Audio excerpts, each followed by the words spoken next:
এই আলামত, এই বৈশিষ্ট্য, এই গুণটা এখনো আমি পাই নাই। এই গুণটার অপেক্ষায় ছিলাম। আর যতগুলি গুণ নবীর কাছে আছে আমি সব পাইছি। এজন্য আমি ইচ্ছা করে খারাপ ব্যবহার করলাম। আজ আমার প্রমাণ হয়ে গেল মায়ার নবীর ওই আলামত, ওই গুণটাও আমি পেয়ে গেছি রে উমর। অতএব আমি আর দেরি করতে চাই না, এখনই আমাকে কালেমা পড়াইয়া নবীর দরবারে নিয়ে যা। আর একটু জোরে কোন সুবহানাল্লাহ, আর একটু জোরে সুবহানাল্লাহ। এজন্য রে যুবক, আমার নবী রহমতের নবী জন্ম এখনো হয় নাই, 1000 বছর বাকি।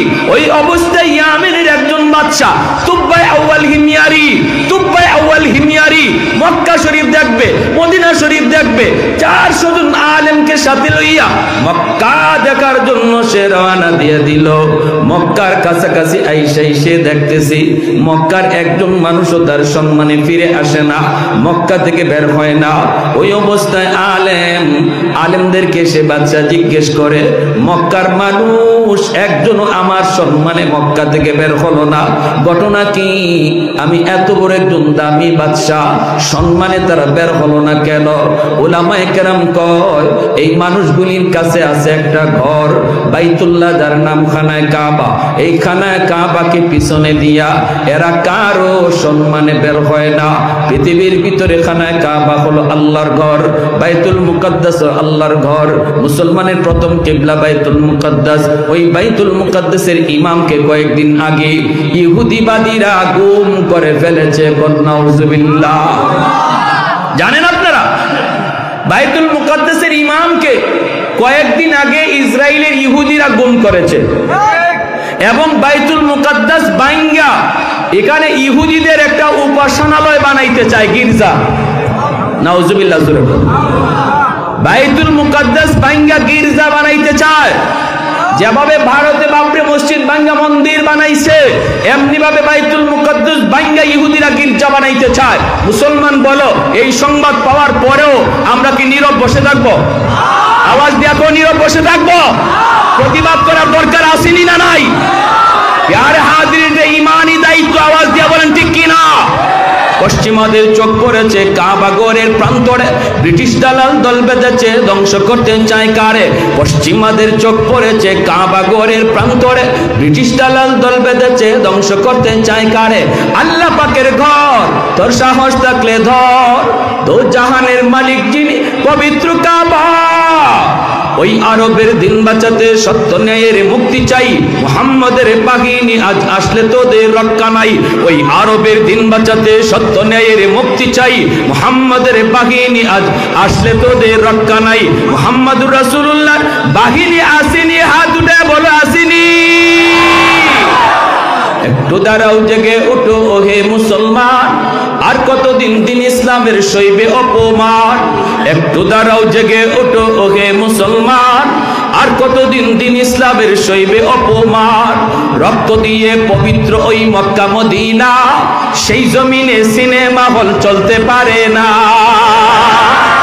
রক্ত দিয়ে পবিত্র ওই মক্কা মদিনা, সেই জমিনে সিনেমা হল চলতে পারে না। নূর মক্কার ইসলাম, তার থাকলো কি আর দাম? বন্দিশালায় তাকে যদি কাবার ইমাম। ওই আরবের দিন বাঁচাতে সত্য ন্যায়ের মুক্তি চাই, মুহাম্মদের বাহিনী আজ আসলে তোদের রক্ষা নাই। ওই আরবের দিন বাঁচাতে সত্য ন্যায়ের মুক্তি চাই, মুহাম্মদের বাহিনী আজ আসলে তোদের রক্ষা নাই।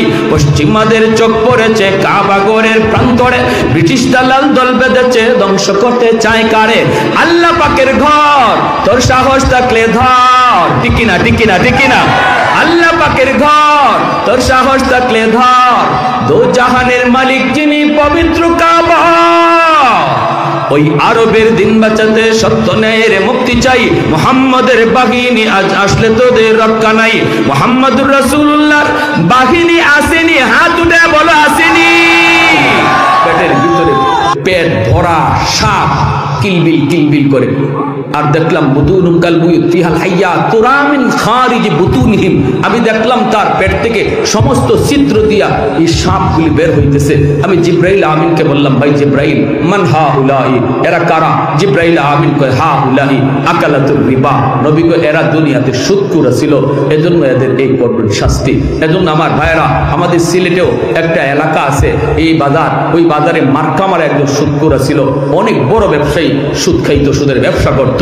কিন্তু শেষ বয়সে তার পেটটা এত বড় হয়ে গেছে, ডাক্তারের কাছে নিয়ে গেছে সিলেটে। তখন পপুলার ডাক্তার ছিলেন ডাক্তার আব্দুল খালিক সাহেব, ওনার কাছে নিয়ে গেছে। উনি মেশিন লাগাইছে, লাগায় তোমরা কারা এর সাথে আইছো, তাড়াতাড়ি করে আমার হাসপাতাল থেকে বের হও। তার পেটের ভিতরে এমন এক বিষাক্ত সাপ আমার মেশিনে ধরা পড়ছে, আমি জীবনে এমন সাপ দেখি নাই।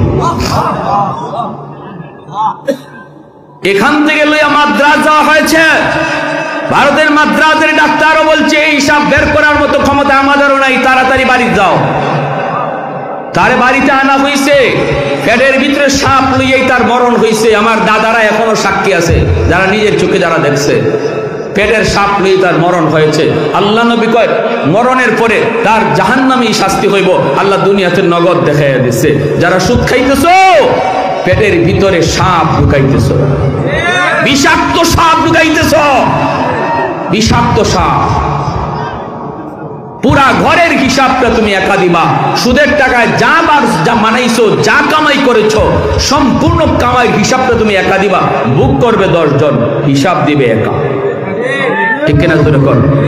পুরা ঘরের মধ্যে কি সুদ করে একা থাকে না এক রুমে থাকে? এক রুমে থাকে, আরো 5 রুমে 10 রুমে ভাই বোন মা বাবা পাড়া প্রতিবেশী আত্মীয় স্বজন আসলে থাকে।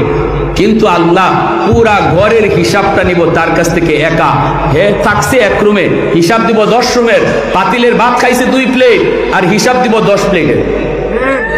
এতটুকু বুঝার পরেও যে মানুষ ঘরে হারাম ঢুকাবে, এর মতো আহাম্মক, এর মতো বুকা, এর মতো নির্বুধ আল্লাহর জমিনে আর কেউ নাই। ঠিক কিনা জোরে করবে? খাইব 10 জন, বুক করবে 10 জন, হিসাব কেন আমি একা দিব? তাহলে আমার দরকার কি? এত বড় হিসাব মাথায় নেওয়া? এজন্য আমার ভাইয়েরা মনে রাখবেন, আল্লাহ নবী বলেছেন, পাওনাদারের পাওনা টাকা তুমি নগদ টাইমে দিয়ে দিও, সঠিক টাইমে দিয়ে দিও, তাহলে আরেকদিন খুঁজলে পাওনা টাকা পাওয়া যাবে। আরেকদিন তার কাছ থেকে টাকা খুঁজলে পাওয়া যাবে। যদি টাইম মতো আমরা ঋণ দিয়া দিই, করজের টাকা দিয়া দিই, টাইম মতো না দেওয়ার কারণে আজকে মানুষ করজ দেয় না, থাকলেও কয় নাই। কারণ একজনরে দিয়া ধরা খাইছে, 2 জনরে দিয়া ধরা খাইছে, এখন চুন খাইয়া জিব্বা ফুরছে, দুধ দেখলেও ডরায়। ঠিক না? ভালো মানুষ চাইছে বিপদে পড়ে, হ্যাঁ ঠিক মতো দিয়া দিত, এরপর হয় নাই, টেকা নাই। হয়নি না মমিসিং গেছিলাম এক জায়গায়, হুজুর একটা কথা কইছিল, হুজুর কাম করছেন, হুজুর আমি একটা ঘটনা খাইতে বসছি, এক চাচায় কয়, আমি এক লোকের কাছে 5,000 টাকা পাই আজকে 5 বছর। কয় বছর? যখনই আমি তার কাছে টাকা চাই, তখনই কয় কি শুনবেন, আমি কি তোমার টাকা লইয়া মরে গেছি? আমি কি তোমার টাকা লইয়া কবরে চলে গেছি? আমি কি মরে গেছি? আমি দিমু না কইছি? আমি দিমু, আমি কি মরে গেছি? কয় হুজুর টাকাটা চাইলেই কয় হেকে হেল মরে গেছে। তো আমি কইলাম, ভাই তুই কোন দিন মরবে এটা কর। ঠিক না? তুই কোন দিন মরবে কর, যেদিন মরবে এর আগের দিন আইমু, এর আগে আইতাম না। আছেন কোন মতলবের মানসিকতা পাওয়া? হ্যাঁ, এই দিন তারিখ ধার্য করার কেউ আছেন? কয় হুজুর আমি ফাইলিছি বাজারও একদিন বন্ধু বান্ধব চা খায়, অসুবিধা হইতেছে আপনাদের? ভাই অসুবিধা হইতেছে? দোকানে চা খাইতেছে, তো আমি গেলাম, যাইয়া আমি বললাম, ভাই টাকাটা দেশ না ভাই, আমি বড় বিপদে আছি, তুই যখন বিপদে ছিলি তখন আমি তোরে দিলাম, এখন আমি বড় বিপদে আছি, দে না ভাই টাকাটা, দে না। ও মা, এই কথা কেন কইলাম? দোকানে, তাও তার বন্ধু বান্ধবের সামনে, এ যে এক পিক আপ দিল, উল্টা পিক আপ দিয়ে, যেখানে মন চায় এখানে তুমি টাকা চাও, আমার কি ইজ্জত নেই? তোমার মতো আমি বেইজ্জত নিয়ে কেন? কেমন ইজ্জতলা বলছেন? তোমার মতো আমি বেইজ্জত নিয়ে, আমার ইজ্জত নাই? আমার দোকানে মানুষের সামনে তুমি টাকা চাইতেছো? আমি কইলাম, ভাই আমি তোর কোথায় গিয়ে তোর কাছে টাকা চাই? মুইটা কস না, তুই বাড়িতে গেলে তুই কস ঘুমাই দিস, জিগাইলে কস তুই কি মরে গেছো? তো এখন আমি কর্মটা কি? তুই কোন কোথায় গেলে তোর কাছে আমি টাকা পাই? আরেকবার বলতে পারে এই কথা কইতেই তার বন্ধু বান্ধব যারা আছিল চা খাওয়া, এরা হ্যাঁ ঠিকই তো, তুমি যেখানে মন চাই এখানে টাকা চাইতেছো, এটা একটা আমরা বন্ধু বান্ধব একসাথে করে চা খাইতেছি, এটা কি তোমার টাকা চাওয়ার জায়গা হইলো? হয়তো ভাই আমি তো পাই না, কি ভবিষ্যৎ কথা কই না, চরম অন্যায় করেছো, চরম অন্যায়। ও সব এক দল, চরম অন্যায় করেছো। তো কয় হুজুর আমি কইলাম ভাই তো অন্যায় তো হয়ে গেছে, এখন এই অন্যায়ের মাসুল কেমনে? এটা কয় মাসুল জরিমানা দিতে হবে। জরিমানা কত? জরিমানা কেমনে কি? আমাদের প্রত্যেকের 4 বিল দেও 250 টাকা। 5000 টাকা আমার পাওনা টাকা চাইতে গিয়া 250 টাকা জরিমানা। এই হলো, এই যদি হয় আমাদের সমাজের চিত্র, তাহলে মানুষ আর কর্জা দিবে? হ্যাঁ, আল্লাহর নবী বলেছেন ওমর সে পাওনাদার, যদিও সে টাইমের আগে টাকা চাইতেছে অন্যায়, কিন্তু তোমার আমার রাগ করা যাবে না, পাওনাদারের সাথে রাগ করা যায় না। দুই কথা বললেও সেটা ধৈর্য ধরতে হয়, ধৈর্য ধরতে হয়, কারণ সে তোমার বিপদে উপকার করেছে, ঠিক না? সে তোমার বিপদে উপকার করেছে। উমর চুপচাপ দাঁড়ায় রইলেন, কিছুই বলেন না, কথা বলতে পারেন না উমর। এরপরে মায়ার নবী ডাক, দেখো উমর এখনই তুমি যাও, যাওয়ার আগে আমি নবীর কানে কানে একটা কথা তুমি শুনে যাও রে উমর। এই বইলা মায়ার নবী কানটা কাছে আইনা কানে কানে বলতেছেন উমর রে যাও, এখনই তারে 40 মণ খেজুর তুমি দিয়ে দিবা, কিন্তু দেবার সময় আরো 10 খেজুর বেশি দিও। হযরত উমর ডাক দেয়া বলেন, নবী গো 10 বেশি কেন দিব? আল্লাহর নবী নবী বলে, উমর রে বেশি দিবা কারণ হলো তুমি তার দিকে লাল চোখে যে তাকাইছো, তুমি যে গুসা করেছো, রাগ করেছো, এর জরিমানা হলো 10। উমর চুপ হয়ে গেলেন, কথা নাই। লোকটারে নিয়ে তিনি বাড়ির দিকে রওনা দিলেন। আও তোমার খেজুর তুমি নিয়ে যাও। বাইতুল মালের সামনে এসে বাইতুল মালের ভিতরে তিনি ঢুকলেন, ঢুকে তিনি দিতেছেন খেজুর। 100 200 নয়, 40 মণ খেজুর তারে দিবেন। দেওয়ার সময় তিনি 10 খেজুর তারে বেশি দিলেন। সাথে সাথে লোকটা কয়, ওমর রে 10 খেজুর আবার বেশি কেন দিলা? আমি তো বুঝি নাই কেন 10 বেশি দিতেছ। ওমর কয়, তুমি আর কথা বাড়াও না, কথা বাড়ায় কোনো লাভ নাই। এই মুহূর্তে তোমাকে যা দিতেছি তুমি নিয়ে চলে যাও, কথা বাড়ায় কোনো লাভ নাই। কয় না, আমার বুঝতে হবে 10 খেজুর কেন তুমি আমাকে বেশি দিতেছ।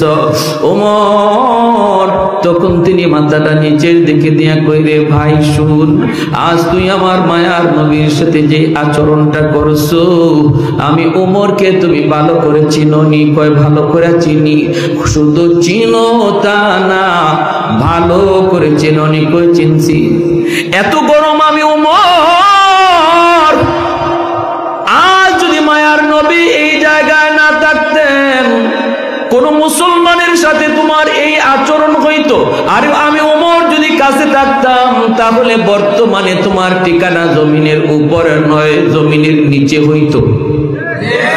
কিন্তু এরপরও আমি কিছু করতে পারলাম না, কারণ রহমতের নবী মায়ার নবী এখানে হাজির। আমার নবী অনুমতি দেন নাই, বরং আমাকে ধমক দিলেন। ধমক দেওয়ার কথা ছিল তোমাকে, কিন্তু ধমকটা নবী দিলেন আমাকে। আর কানে কানে নবী বলে দিলেন, ওমর দেবার সময় তুমি তারে 10 খেজুর বেশি দিও। আমি নবীকে জিজ্ঞেস করেছিলাম, নবী গো বেশি কেন দেব? আল্লাহর নবী বলেন, আমি যে তোমার দিকে চোখ লাল করে তাকাইছি, এর জরিমানা হলো 10। এই কথা বলতে ইহুদি ডাক দেয়া কয়, ওমর আমার খেজুর লাগবে না, আমি তো একটা পরীক্ষা করার জন্য এসেছিলাম রে। আমি তাওরাত কিতাবের একজন পণ্ডিত, তাওরাত কিতাবের একজন পণ্ডিত। তাওরাত কিতাবের ভিতরে আখির নবীর অনেকগুলি আলামত রয়েছে, সবগুলি আলামত আমি নবী মুহাম্মদুর রাসূলুল্লাহর কাছে পেয়েছি। একটা আলামত পাওয়া শুধু বাকি ছিল, সেই আলামতটা হলো মায়ার নবী হবেন ধৈর্যের পাহাড়। ধৈর্যের পাহাড়। তার সাথে খারাপ আচরণ করলেও তিনি খারাপ দিয়ে জবাব দিবেন না। খারাপ আচরণের জবাব তিনি ভালো দিয়ে দিবেন।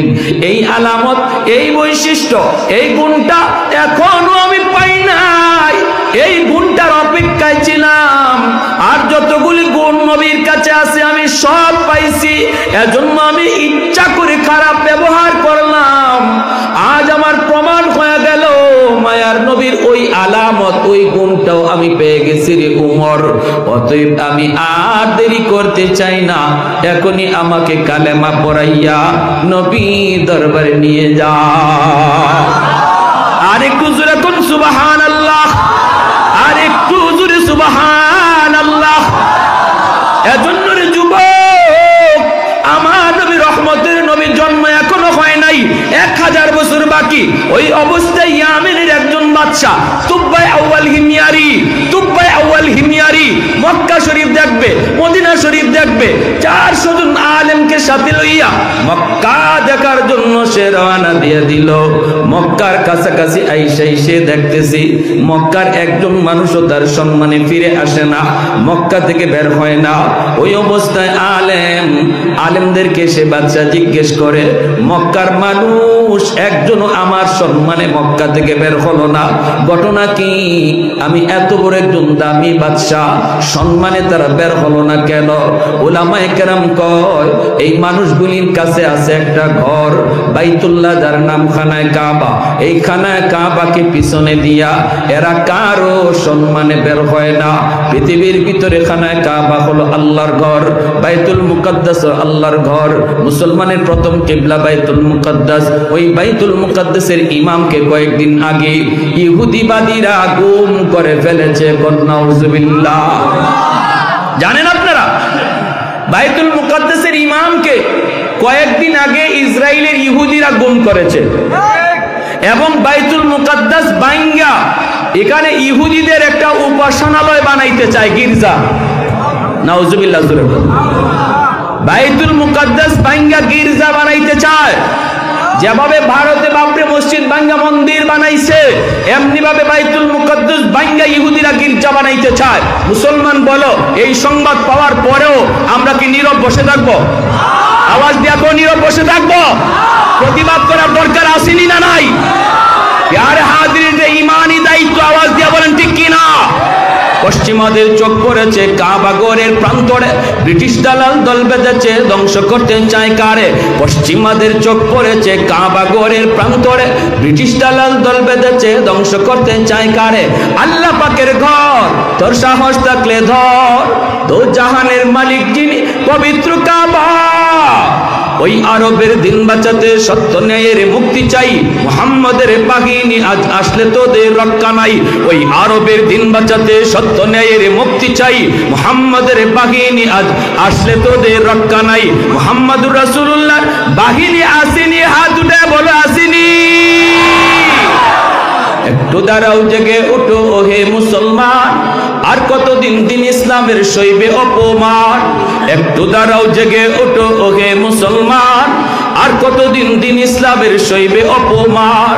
রক্ত দিয়ে পবিত্র ওই মক্কা মদিনা, সেই জমিনে সিনেমা হল চলতে পারে না। রক্ত দিয়ে পবিত্র ওই মক্কা মদিনা, সেই জমিনে সিনেমা হল চলতে পারে না। নূর মক্কার ইসলাম, তার থাকলো কি আর দাম? বন্দিশালায় তাকে যদি কাবার ইমাম।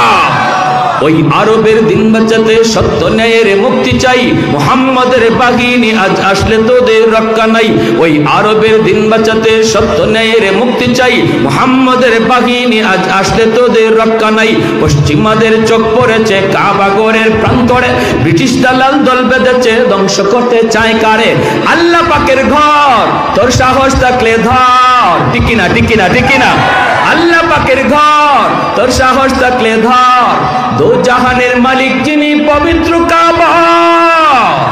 ওই আরবের দিন বাঁচাতে সত্য ন্যায়ের মুক্তি চাই, মুহাম্মাদের বাহিনী আজ আসলে তোদের রক্ষা নাই। মুহাম্মাদুর রাসূলুল্লাহর বাহিনী আসেনি, হাত উঠে বলো আসেনি।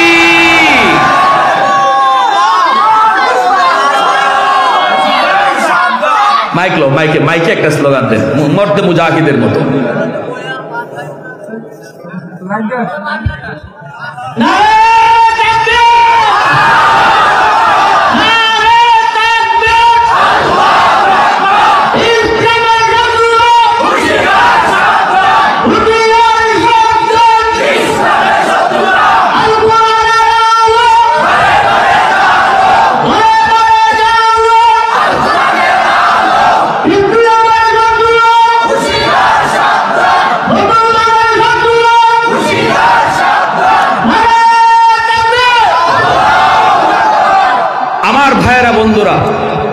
ওই নবীর আখলাক আপনাদের এই মাদ্রাসায় শেখানো হইতেছে, আপনার বাচ্চাগুলিকে, ঠিক না?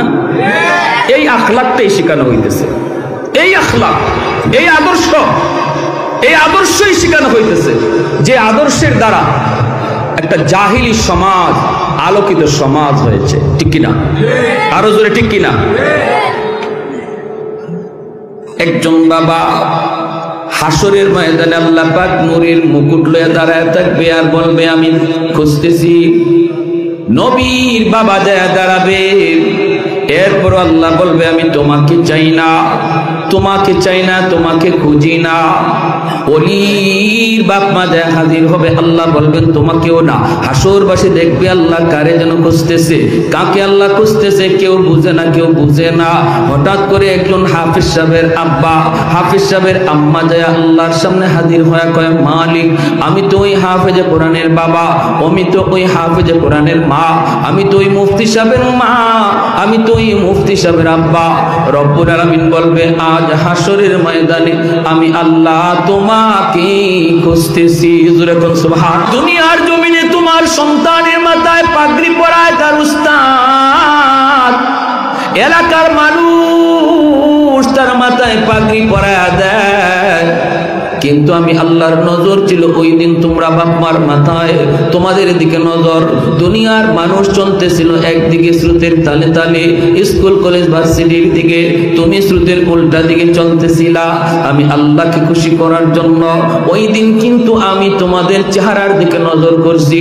আমি ছিলাম আমার আব্বার একমাত্র সন্তান, যারে আব্বা মাদ্রাসায় দিছেন। আমরা 3 ভাই 1 বোন, বাকি 3টা ভাই বোন জেনারেল শিক্ষায় শিক্ষিত। আমার চাচারা অনেক বড় বড় ইঞ্জিনিয়ার, অনেক বড় বড় প্রফেসর। আমার ছোট ভাইটা ইমিডিয়েট ছোট ভাইটা আইন মন্ত্রণালয়ের উপসচিব, রানিং উপসচিব, সবাই জেনারেল শিক্ষায় শিক্ষিত। আমার আব্বা যখন আমাকে মাদ্রাসায় দেন, আমার চাচারা আমার আব্বারে বাধা দিয়েছে, না না পোলাটারে মাদ্রাসায় দিও না, অনেক ব্রেইন অনেক মেধা, প্রাইমারি স্কুলে বৃত্তি পেয়েছে। এরপর আমার আব্বা বলছে না না আমি মাদ্রাসায় দিব। কয় মাদ্রাসায় দিলে পরে মাদ্রাসায় গিয়ে করবো কি, জীবন চালাবো কেমন করে, বউ ফালবে কেমন করে, বাচ্চা কাচ্চারা খাওয়াবে কেমন করে। আব্বা বলেছিলেন উলামায়ে কেরামের জবানে শুনেছি মানুষ সৃষ্টির আগেই আল্লাহ রিজিকের ব্যবস্থা করে। সুবহানাল্লাহ। অতএব আমার সন্তান কেমন করে জীবন চালাবে, কেমন করে সংসার চালাবে আমার টেনশন নাই। চাচারা আমারে জিজ্ঞেস করলেন বাবা মাদ্রাসায় পড়বা না স্কুলে পড়বা? আমি বললাম আমি মাদ্রাসায় পড়বো। আল্লাহু আকবার জোরে বলেন। ভাইরা বন্ধুরা জন্য বলি আমার আব্বা আমাকে মাদ্রাসায় দিয়ে ঠকেন নাই রে বাবা, আমার আব্বা মাদ্রাসায় দিয়ে ঠকেন নাই। যদিও আমার ভাই এত বড় সচিব, এরপর আমার ভাইরে কিন্তু এত মানুষই চিনে না, এত মানুষে তার জন্য দোয়া করে না যতটা আমাকে চিনে আমার জন্য দোয়া করে। আমার ভাই যদিও একজন আলহামদুলিল্লাহ সৎ একজন অফিসার, পিছনের জীবনে তার কোনো লালকালি নেই, কিন্তু এরপরও ইজ্জত সম্মান আল্লাহ পাক তার চেয়েও দুনিয়াতেই আমাকে আল্লাহ অনেক বেশি দিছে, ঠিক কিনা দূরে কর। আপনি কেন মন খারাপ করেন, আপনি কেন মন খারাপ করেন, আপনি কেন করেন না? হাসরের ময়দানে আল্লাহ আপনারে ডাক দিব, ও মুফতি সাহেবের আব্বা, ও হাফেজ সাহেবের আব্বা, ও ইমাম সাহেবের আম্মা। দুনিয়ার জগৎ মানুষ আপনাকে যেই নামে ডাক দিয়েছে, হাসরের মাঠে আল্লাহ আপনাকে ওই নামেই ডাক দিবে। যখন সুবহানাল্লাহ। আল্লাহ কইব আসো আমি তোমার জন্য আজকে পাগড়ি আমি নিজে পরাবো। হাসরের মাঠে একজন আলেমের বাপ মার মাথায় পাগড়ি পরায় দিবে আল্লাহ নিজের হাতে।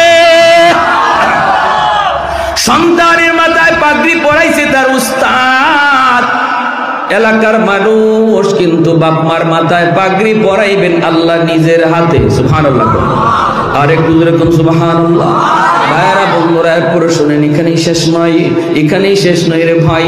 হাসরের মাঠে যখন একজন আলেম, একজন হাফেজ জান্নাতের দিকে রওনা দেয়, হঠাৎ করে কয় মালিক আমি জান্নাতে যাবো না, আমার বাপ মা ছাড়া, বাপ মা ছাড়া আমি জান্নাতে যাবো না।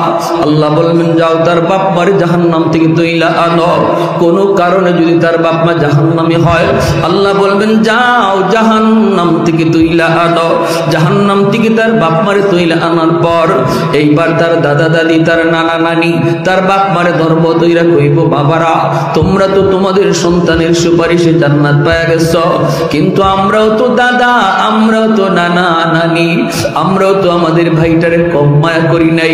বেড়াইতে আসছে নানা বাড়িতে, আমি নানা কাদের মধ্যে লইয়া কত জায়গায় করলাম, কত কিছু খাওয়াইলাম। নানিও এই কথা কইব, যাই একটু কইও আমাদের নাতিটারে একটু সুপারিশ যেন করে।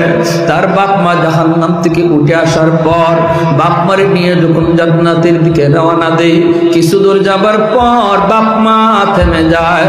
তখন সন্তানে কয় আব্বা থামছো কেন, জান্নাতে চলো। বাবা মায় কয় তুমি যদি তোমার বাপ মা ছাড়া জান্নাতে না যাও, আমরাও আমাদের বাপ মা ছাড়া জান্নাতে যাইবো না। তখন আল্লাহ কইব যাও তার দাদা দাদির তুইলা আনো। আমার কোরআনের পাখির সুপারিশের খাতিরে তার দাদা দাদি নানা নানির তুইলা আনো। দাদা দাদি নানা নানির তুইলা আনার সময় এলাকার মানুষেরা তাদেরকে ধরব, ধইরা কইব বাইরে তোমরা তো মুক্তি পাওয়া গেছো তোমাদের নাতির সুপারিশে, কিন্তু আমরা তো ওই এলাকার মানুষ, যেই এলাকার মানুষগুলি ওই মাদ্রাসারে মায়া করছি, তোমার নাতিটারে খাওয়াইবার ব্যবস্থা করছি, লেখাপড়ার ব্যবস্থা করে দিছি, বসার পরিবেশ তৈরি করে দিছি, আমরা তার মায়া করছি। আমরা যদি তার সহযোগিতা না করতাম তাহলে তো সে হাফেজ হইতে পারতো না। তোমরা যা একটু কইও আমরা বড় বিপদে আছি জাহান্নামে। এই কথা বলার পর সে বলবে মালিক যেই মানুষগুলির সহযোগিতায় আমি আলেম হয়েছি, ওই মানুষগুলি ছাড়া আমি জান্নাতে যাইব না। আল্লাহর নবী রহমতের নবী বলেন জাহান্নাম থেকে ওই মানুষগুলির তুইলা না হয়, দুইটা সারিতে দাঁড় করানো হয়। এর ভিতরে একজন করে পরিচয় দেয়। একজনে কয় হুজুর আপনি আমারে চিনছেননি, কে তুমি? কয় আনাল্লাযী সাকাইতুকা মা, আমি আপনাকে এক গ্লাস পানি পান করাইছিলাম। আরেকজনে কইব আনাল্লাযী ওয়াহাবতু লাকা ওযুয়া, আমি আপনাকে এক বদনা ওযুর পানি দিছিলাম। মায়ার নবী বলেন এইভাবে এক একজন এক এক কথা কইতে থাকব। তখন ওই কোরআনের পাখি আল্লাহর কাছে সুপারিশ করে কইব মালিক যেই মানুষগুলির সহযোগিতার কারণে আমি তোমার কোরআনকে সিনায় নিয়েছি, ওই মানুষগুলি ছাড়া আমি জান্নাতে যাইব না। তখন আল্লাহ পাক রব্বুল আলামিন ফেরেশতাদেরকে কয় যারা আমার কোরআনের পাখিরে চিনতেছে আর সে যাদেরকে চিনতেছে এদের সবাইকে বরযাত্রীর মতো জান্নাতে দিয়ে দাও। এজন্য একজন কোরআনের পাখি সে আলেম যত বড় হবে, আলেম হওয়ার পিছনে যত মানুষের সহযোগিতা থাকবে, ওই মানুষগুলির বরযাত্রীর মতো সে জান্নাতে ঢুকবে। হাফেজ সাহেব 10 জন মানুষের সুপারিশ করে নিবে, কিন্তু একজন আলেম কতজন নিবে? মায়ার নবী হাদিসের সংখ্যা বলেন নাই। কোন আলেমের সাথে 1000, কোন আলেমের সাথে 10,000, কোন আলেমের সাথে 10 লক্ষ মানুষও জান্নাতে ঢুকবে বরযাত্রীর মতো। বরযাত্রীরে কেউ কোনোদিন আটকায়? আপনাদের মক্তব এলাকায় বরযাত্রী কেউ আটকায় কোনোদিন? কারণ বিয়ের দিন পাওয়ার তাকে বরের চেয়েও বরযাত্রীর বেশি, ঠিক না? খালি যদি কয় আমি বরযাত্রী, সব সোজা, আর কোনো আওয়াজ নাই। কারণ বিয়ার দিন বর যে সে রুমাল মুখে দিয়ে বসা থাকে, কথা কয় না, খাইলেও আছে না খাইলেও আছে। কিন্তু বরযাত্রী যদি একটু লবণ কম হয়, মরিচ যদি একটু বেশি হয়, তাহলে তুফান উঠে, ঠিক না? ঠিক না? আমার এক দোস্ত গেছিল আমার বিয়াত। দোস্ত তোমার বিয়াত গেলাম, আমার খাইতে দিছে, আমি বসছি, গোস্ত লইয়া আসছে, আমারে দে চামচ দিয়া গোস্ত। চামচ দিয়া যখন গোশত দেয়, দিলাম একটা ধমক, বেটা তুই আমারে চামচ দিয়ে গোশত দেও, আমারে চিনো?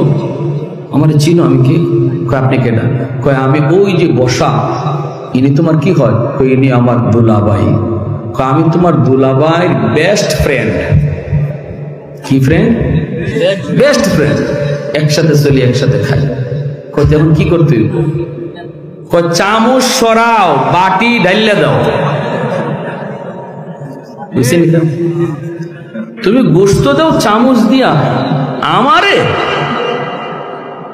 চামচ সরাও মিয়া, গোশত ঢাইলা দাও। আমি বললাম দোস্ত এরপরে কি হয়েছে? এরপরে আমার গোশত ঢাইলা দিছে। আমি কই খাইছো? খাইছি, জনমের খাওয়া খাইছি, এখনো মনে আছে তোমার বিয়ার খানা। আমি বললাম তুমি খাইছো একদিন। আমার এখন দোস্ত তুমি তো খাইলা না, দেখলাম খালি রুমাল দিয়ে মুখে বই রইলা, এদিন যে একটা কষ্ট তুমি করলা। আমি কই দোস্ত আমি কষ্ট করছি একদিন, এরপরে আমার বাড়ি আমার কপালো বাসর ঘরে যে একটা থাল রাখছে, হ্যাঁ, এবং একটা আস্তা মুরগি, হ্যাঁ, এগুলা কিন্তু তোমাদের কপালে জুটে নাই, ঠিক না? তোমরা খানা খাইয়াইছো একদিন, আর আমার এই বাড়িতে আজকের থেকে শুরু হয়েছে খানা, আর শেষ নাই। মুরগি বড় যেটা আছে এটাও আমার পেটও যাবে, যেটা চিউ চিউ করে এটাও আমার পেটেই যাবে, ঠিক না? ঠিক না? ঠিক তেমনি উলামায়ে কেরাম এই জগতের জন্য বর, মাদ্রাসার যে তালেবে এলেমগুলি এরা এই জগতের জন্য বর, আর এদের উসিলায় আল্লাহ সমস্ত মানব দানব পশু পাখি এরারে বরযাত্রী বানাইয়া আল্লাহ দুনিয়াতে পাঠাইছে। আল্লাহ দুনিয়াতে পাঠাইছে একদিনই এদের খানা। আর যারা ইমানদার উলামায়ে কেরামের সাথে জান্নাতে ঢুকবে, এদের খানা শুরু হবে আর শেষ হবে না, ঠিক না? বেঈমানদের খানা দুনিয়া নামক এই একদিনের বিয়ার আসরে, আর আলেম উলামার খানা, ইমানদারের খানা, যারা উলামায়ে কেরামের সাথে জান্নাতে ঢুকবে, কোনোদিন শেষ হবে না। অতএব উলামায়ে কেরামকে মহব্বত করা দরকার আছেনি না নাই? মাদ্রাসাকে ভালোবাসা দরকার আছেনি না নাই? আপনাদের এলাকার জন্য এই মাদ্রাসা হলো রহমত, ঠিক না? ছোট ছোট বাচ্চাগুলি যারা এই মাদ্রাসায় পড়বে, আসবে, এদেরকে আপনারা নিজেদের সন্তানের মতো মায়া করবেন, স্নেহ করবেন, কারণ এই ছোট ছোট বাচ্চাগুলি এদের উসিলায় আল্লাহ জগৎ টিকায় রাখছে। আসমান জমিন যার যার জায়গায় দাঁড়ায় আছে মাদ্রাসার খাতিরে। সুবহানাল্লাহ। মাদ্রাসার উসিলায় আল্লাহ জগৎ টিকায় রাখছে।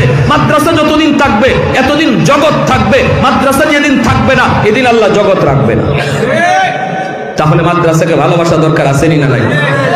নিজের সন্তান দিয়া, নিজের সন্তান দিয়া, নিজের নাতি নসারে দিয়া যারা পড়তেছে তাদেরকে মহব্বত কইরা কারা কারা রাজি আছে একটু হাত উঠে আল্লাহকে দেখেন।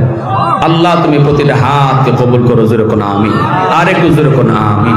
আমার ভাইয়েরা, বন্ধুরা, এজন্য বলতেছিলাম, দেখেন আজকে যে এই মাদ্রাসা, হ্যাঁ, সামাজিক ফুরকানিয়া, সামাজিক ফুরকানিয়া মাদ্রাসা, হ্যাঁ, ডাকিরগাঁও, এই মাদ্রাসা যারা দায়িত্বশীল, যারা দায়িত্বশীল তারা কিন্তু নিজের পকেট থেকে নিজে নিজে মাদ্রাসা চালাবে এমন না। মাদ্রাসাটা এলাকার দায়িত্বশীল যারা, কমিটি যারা, তাদের না, ঠিক না? জোরে বলে ঠিক না? সবার কিনা? সবার কিনা? সবার। আল্লাহর নবী কয় তোমরা বুঝো না, তোমরা বুঝো না যে এই মাদ্রাসার উসিলায় যে আল্লাহ জগৎ টিকায় রাখছে, বুঝে গাছের পাতা, বুঝে জঙ্গলের বাঘ, বুঝে গর্তের পিপিলিকা, পানির নিচের মাছ, এমনকি এই বালির কণাটা পর্যন্ত 24 ঘন্টা মাদ্রাসার জন্য আল্লাহর কাছে দোয়া করে। সুবহানাল্লাহ। ইন্নাল আলিমা ইস্তাগফিরু লাহু মান ফিল আরদি ওয়া মান ফিস সামা হাত্তাল হিতানু ফি জাওফিল মা। দ্বীনের নবী, মায়ের নবী কয় বাগেও এই দোয়া করে, আল্লাহ এই মাদ্রাসার ছাত্রদের হায়াতের ভিতরে বরকত দিও, উলামায়ে কেরাম ঘরে ঘরে তুমি বাড়ায় দিও, ঘরে ঘরে হাফেজে কোরআন তুমি বাড়ায় দিও। আয় আল্লাহ সমাজে সমাজে মাদ্রাসা প্রতিষ্ঠা করে দিও। নবী কয় উম্মতের দল কেন তারা এই দোয়া করে জানোনি? কারণ এই মাস গর্তের পিপিলিকাও জানে জমিনে যতদিন কোরআনের শিক্ষা চলবে ততদিন আসমান আসমানের জায়গায়, জমিন জমিনের জায়গায়, গাছ থেকে ফুল হবে, জমিন থেকে ফসল হবে, নদী থেকে মাছ মিলবে, পূর্ব দিগন্তে সূর্য উঠবে, পশ্চিম দিগন্তে সূর্য ডুববে, যতদিন জমিনে কোরআনের শিক্ষা চলবে। যেরকম সুবহানাল্লাহ। যেদিন জমিনে কোরআনের শিক্ষা বন্ধ হয়ে ওই দিন সাথে সাথে আল্লাহ পাক গাছকে হুকুম দিবে আর ফল দিও না, জমিনকে বলবে আর ফসল দিও না, সূর্যকে বলবে পশ্চিম দিগন্তে আর সূর্য উঠবা না, পশ্চিম দিগন্তে আর সূর্য উঠবা না, সূর্য উঠবা না। রব্বুল আলামিন সবগুলি নিজাম আল্লাহ বন্ধ করে দিবে। এজন্যই গাছেও কয়, মাছেও কয়, আল্লাহ আমি গাছ যে এখনো জমিনে দাঁড়ায় আছি, এই মাদ্রাসার উসিলায়, আমি মাছ যে জমিনের নিচে পানির নিচে এখনো ঘুরি, মাদ্রাসার উসিলায় আল্লাহ তুমি জমিনের মধ্যে মাদ্রাসা বেশি বেশি বাড়াও, আলেমদের সংখ্যা তুমি বাড়াও। অতএব ভাইরে মাদ্রাসা টিকায় রাখতে হবে নিজেদের জীবনের উসিলায়। আমাদের কারণেই মাদ্রাসা টিকায় রাখতে হবে, নিজে বাঁচার জন্যই মাদ্রাসা বাঁচায় রাখতে হবে। মাদ্রাসা যদি বাঁচে আল্লাহ আমাকে বাঁচাবে।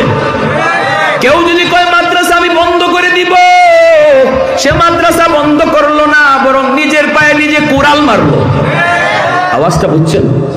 যে বলবে আমি মাদ্রাসা রাখবো না, আল্লাহ তারে তার জায়গায় রাখবে না। আমরা প্রমাণও দেখেছি, যারাই বলেছে মাদ্রাসা রাখবে না, আল্লাহ তারে তার জায়গায় রাখে নাই, ঠিক না? এমনকি শেষ পর্যন্ত ফ্যানও আর করবার জায়গা পায় না তার টাক্কু মাথা। নিজেই কয় হায় রে, ফ্যানও বুঝি আমারে ভালো হয় না, ফ্যানটাও বুঝি আর করবার জায়গা পাইল। এজন্য বলি, যারা বলবে মাদ্রাসা রাখবো না, তুমি মনে রাখো মাদ্রাসা থাকবে ঠিকই, আল্লাহ তোমাকে রাখবে না। ভাইয়েরা আমার, এজন্য বলতেছি মনে রাখবেন, আমার ব্যবসা আল্লাহ টিকায় রাখছে মাদ্রাসার খাতিরে, আমার চাকরি প্রতিষ্ঠান টিকায় রাখছে মাদ্রাসার খাতিরে, আমার ঘর বিল্ডিং 10 তলা বিল্ডিং টিকায় রাখছে আল্লাহ মাদ্রাসার খাতিরে। নবী বলেন, উম্মত কথাটা তোমরা যদি নাও বুঝো, কিন্তু আর সবাই কথাটা বুঝি। এজন্যই রে ভাই, আর লম্বা করবো না, অল্প কথার মধ্যেই শেষ দিয়ে দিব। বলুন তো, মাদ্রাসাকে মায়া করব, মহব্বত করব, মাদ্রাসাকে টিকায় রাখবো মাদ্রাসার খাতিরে না নিজের খাতিরে? নিজের খাতিরে, নিজে বাঁচার জন্য মাদ্রাসা বাঁচায় রাখবো। সমাজে একটা হইছে, দিন দিন সবাই যদি নজর দেই মাদ্রাসা বাড়বে, আল্লাহ জমিনের হায়াত আল্লাহ বাড়ায় দিবে। সুবহানাল্লাহ, জোরে কোন। ছোট্ট একটা বাচ্চা, একটা ঘটনা কয়ে শেষ দিই। বাচ্চাটা মাদ্রাসায় ভর্তি হওয়ার পরে বাবা মারা গেছে। এই ছেলেটা যখন কোরআনের সবক নেয়, যেদিন বিসমিল্লাহ কয়ে কোরআনের সবক নেয়, ওই দিন কোরআনের সবক নিতে গিয়ে দর দর দর করে কাঁদছে। আজ যদি আমার আব্বা থাকতো, তাহলে আমার আব্বা কোরআনের সবকের কারণে আমার আব্বা ছাত্র ওস্তাদ সবাই মিষ্টি খাওয়াইতো, ঠিক না? খাওয়ায় না বাবা? কোরআনের সবকটা শেষ করার পর এই বাচ্চাটা বাবার কবরের পাশে যায় দাঁড়ায়। কবরের পাশে দাঁড়াইয়া বিসমিল্লাহির রহমানির রহিম বইলা কোরআনের তেলাওয়াত শুরু করে। আল্লাহ নবী রহমতের নবী বলেন, ওই মুহূর্তে কবরের ভিতরে তার বাবার আযাব হইতেছিল। আযাব, কোন কারণে আযাব, ওই আযাব হইতেছিল। ওই অবস্থায় আল্লাহ পাক রব্বুল আলামিন কয়, এই আযাবের ফেরেশতারা থাম, আযাবের ফেরেশতারা থাম, আর আমার বান্দারে তোমরা আযাব দিও না, কষ্ট দিও না। কারণ আমার এই বান্দার ছোট্ট বাচ্চাটা কবরের পাশে দাঁড়াইয়া আমি আল্লাহকে রহমান কয়া ডাক দিছি, আমাকে রহিম কয়া ডাক দিছি। আমি আল্লাহ অতি দয়ালু, আমার দয়ার কোনো কুল কিনারা নাই। রহমান শব্দের অর্থই হলো অতি দয়ালু। আমি আল্লাহরে যেই বাচ্চাটাই অতি দয়ালু কয়া ডাক দেয়, এই বাচ্চার বাবারে কবরে আমি আযাব দিতে পারি না। সাথে সাথে আল্লাহ পাক বাবার কবরের আযাব আল্লাহ বন্ধ করে দিছে। এজন্য বাইরে মন ছোট করবেন না। সন্তান দুনিয়াতে রেখে যাব, বাবা কবরে চলে যাব, মা কবরে চলে যাব, কিন্তু সন্তান যদি ভালো হয়, সন্তান যদি নেককার হয়, তার উসিলায় আল্লাহ বাপ মারে আল্লাহ মাফ করবে। আর সন্তান যদি গুনাহগার হয়, সন্তান যদি পাপিষ্ট হয়, এরও একটা বোঝা বাবা কবরে বয়া বয়া পাইবে। এজন্য সন্তানকে সদকায়ে জারিয়া বানায় যান। আমি আপনি কেউ দুনিয়ায় থাকবো না, কিন্তু পাপের বোঝা লইয়া যদি কবরে যাইও, অপরাধী হইয়া যদি কবরে যাইও, তবু সন্তানের উসিলায় আল্লাহ পাক কবরের আযাব মাফ করে দিবে। সন্তানকে সদকায়ে জারিয়া বানাইতে কারা কারা রাজি? একটু হাত তুলে আল্লাহকে দেখা। আল্লাহ তুমি প্রতিটা হাতকে কবুল করো। এখানে যারা দাদা দাদি আছে, নানা নানি আছে, সন্তান মাদ্রাসায় দেওয়ার আর সুযোগ নাই, কিন্তু দাদা নাতিরে দেওয়ার সুযোগ আছে, নানা নাতিরে দেওয়ার সুযোগ আছে। আল্লাহ তুমি ওই দাদা দাদিরে আল্লাহ তুমি ওই রকম ভাবে নাতির খাতিরে তুমি পার করায়া দিও। যেরকম সুবহানাল্লাহ। পারবো না ইনশাআল্লাহ? আল্লাহ আমাদের সবাইকে কবুল করুন, এই মাদ্রাসাকে আল্লাহ কবুল করুন, এবং এলাকার জন্য এই মাদ্রাসাকে রহমতের উসিলা আল্লাহ পাক নাজাতের উসিলা বানায়া দিন। ঘরে ঘরে আল্লাহ কোরআনের হাফেজ আল্লাহ কবুল করে নিন। ওয়া